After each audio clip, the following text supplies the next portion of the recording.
उत्तर प्रदेश के जनपद आगरा के कस्बा शमशाबाद पहुंचे यूपी सरकार में कैबिनेट मंत्री नंद गोपाल नंदी बीजेपी प्रत्याशी ब्रजमोहन राठौर के समर्थन में वोट की अपील किए। जैसे जैसे यूपी निकाय चुनाव के पहले चरण के मतदान की तारीख पास आती जा रही है, वैसे वैसे प्रत्याशी भी पूरे दमखम के साथ प्रचार में जुट गए।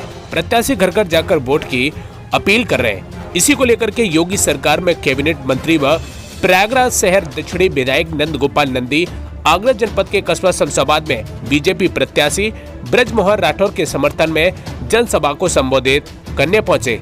कैबिनेट मंत्री नंद गोपाल नंदी ने केंद्र व प्रदेश सरकार द्वारा किए गए विकास कार्यों एवं उपलब्धियों को जनता के बीच रखा और कहा कि शमशाबाद से बीजेपी प्रत्याशी ब्रजमोहन राठौर को चेयरमैन बनाकर ट्रिपल इंजन की सरकार बनाने का काम करें।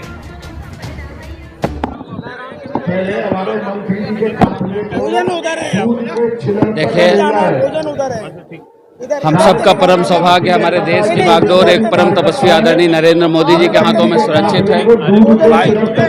इस प्रदेश की बागडोर एक कर्मयोगी मुख्यमंत्री योगी आदित्यनाथ जी के हाथों में है। जनमानस से मैं अपील करता हूं कि ट्रिपल इंजन की सरकार बनाने के लिए भाई ब्रजमोहन राठौर को भारी बहुमत से विजयी बनाएं, ताकि आपके क्षेत्र का जबरदस्त विकास हो।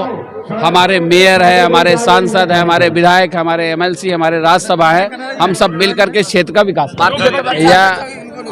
भारतीय जनता पार्टी के देवतुल्य कार्यकर्ता पूरी जिम्मेदारी से, पूरी ईमानदारी से लग करके भाई ब्रजमोहन को भारी को संरक्षण देने वाले आतंकी घटना होती थी। कितनी आतंकी घटना होती थी दिल्ली में, एक बम ब्लास्ट हुआ, दूसरा बम ब्लास्ट हुआ, जब तक हमारी फोर्सेज, हमारे बम निरोधक दस्ता पहुंचे, पुलिस पहुंचे, तब तक तीसरा बम ब्लास्ट, चौथा बम ब्लास्ट।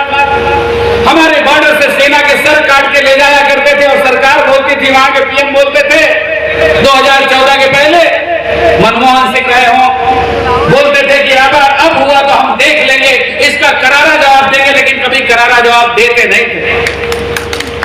लेकिन जब आपने 2014 में इस देश की बागडोर एक परम तपस्वी आदरणीय नरेंद्र मोदी जी के हाथों में देने के काम किया, एक 56 इंच सीने वाले मजबूत प्रधानमंत्री को इस देश की सत्ता पर बैठाने का काम किया और चौकीदार के रूप में उन्होंने एक सेवक के रूप में, प्रधान सेवक के रूप में काम करना शुरू किया। काम करना जब शुरू किया तो आपने देखा होगा हमारे सीआरपीएफ के जवानों पर जब हमला हुआ, सीआरपीएफ के जवानों पे हमला हुआ, पहले दो ही देश दुनिया में थे, दो मुल्क, एक अमेरिका और एक इजराइल, जो अपने दुश्मन देशों से बदला लेता था। घर में घुस करके, मार करके जवाब देने का काम किया। और तीसरे देश में, दुनिया के जो तीसरा देश से बदला ले सकता है, अपने विरोधियों से, अपने दुश्मनों से, दुश्मन देश से बदला ले सकता है, वो तीसरे देश में अपना नाम लिखाने का काम किया।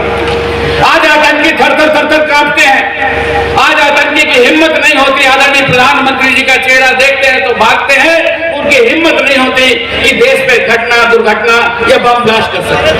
की नौकरी लगी होगी और एक आदमी नहीं कर सकता, किसी को 1 रुपया देना पड़ा, 1 चवन्नी देना पड़ा, और सबको मेरिट के आधार पर नौकरी, मेरिट के आधार पर नौकरी मिली नहीं। पहले क्या होता था, लोग खेत गिरवी रखते थे, मकान गिरवी रखते थे, अपने बेटे की नौकरी के लिए रिश्वत दे लेते थे।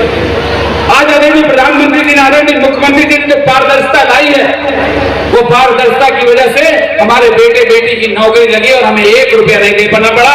जिसकी जो मेरिट थी, बिना किसी सिफारिश के उसकी नौकरी लगी है। अगर लगी है तो आपकी जोरदार ताली।